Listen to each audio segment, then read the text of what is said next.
производители. Но разберете едно, че не можеш да накараш, аз мога ли във вас да ви накарам да вземете всичките тези хора и да ги принудите за една година да живеят във вас? Нали не мога? Нямам това право. Не може нито един млекопроизводител или държавник да накара предприятията да изкупат мляко, за което нямат реализация и са задръстени. Това няма как да стане. Това може да стане само и единствено, ако фактически бъде намерена адекватна реализация на продукцията, както доскоро имаше такъв механизъм в Европейския съюз и се наричаше Европейска интервенционна агенция. В случай на такива трусове да се намесва. Но уважаемите господа, дето казват, че сме едно семейство от Европейската комисия, казват, че криза в млякото в България няма. Официално, фактически, Станчо, ако обичаш, ако си говориш по телефона навън да си тръгва. Станчо, ако фактически те казват, че няма такава криза. Ние какво да направим от тук нататък? Предприятията на всички е ясно. Вие виждате, по етикет се вижда. Като реализира продукция на 6-7 месеца, какво значи това? Че я пази, че фактически да получава фири, загуба от тегло и допълнителни пари, финансирани от банките. Това ли е необходимо? Не. На всички, надяваме се, е ясно. Може ли да помогна на отговор?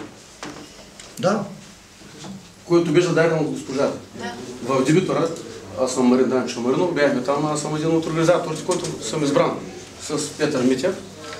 Значи ние, когато бяхме събрани в Димитровград, искам да поясня точно, ние се събрахме не да протестираме срещу млекопреработвателите.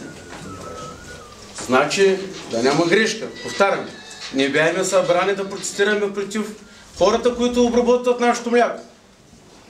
Значи, ние бяхме събрани да чуем, да бъдем чути от управляващите, че ние сме в тежко положение и искаме помощ от нашите управници, които сме ги избирали. А те, как ще сметнат за добре да ни помогнат? Те са учили хора, знаят как ще ни помогнат. Значи, според мене, ние искаме да бъде спрян вноса на млека от чужди страни. Сухите млека да бъдат спрени. Ако не може на 100%, на 80% да бъдат намалени. Кондензираните млека, които от 20 тона ставали на 80, като се разредят, те да бъдат спрени. Казвам го ясно, нали? Разбираемо. Защото има хора в България, които имат мляко и се чудят какво да го правят. Истинско мляко. И за да не се чудят хората, какво правим? Купуваме телята, даваме на прасетата, истинско българско мляко, което е произведено в България с много голям труд. От тъмно до тъмно. От тъмно говоря от 4 сутринта до 12 вечерта някой път се налага да работим и да чакаме да се телят животните и така нататък. И в един момент какво се получава? Взимаме хубавото мляко, където трябва да го яде потребителя. Истинско, чисто и така нататък. А ние го даваме на животните. Защо? Защото има ниска изкупна цена. Защо е изкупна цена е ниска?